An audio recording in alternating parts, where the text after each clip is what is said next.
কারাগার থেকে জামিনে ছাড়া পেয়ে দুধ দিয়ে গোসল করলেন প্রিন্স মামুন। লায়লার দায়ের করা ধর্ষণ মামলায় গ্রেপ্তার হয়ে কারাগারে থাকা টিকটকার আব্দুল্লাহ আল মামুন ওরফে প্রিন্স মামুন জামিন পেয়েছেন সোমবার।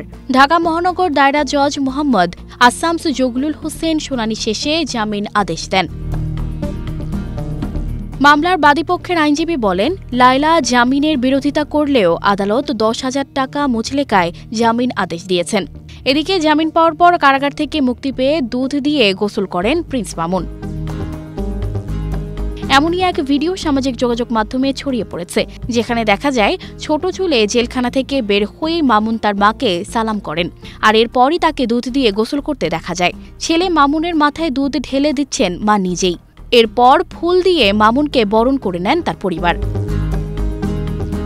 মামুন বলেন, দুধ দিয়ে গোসল করে তিনি নতুন জীবন শুরু করতে চান, নতুনভাবে নিজেকে গড়তে চান।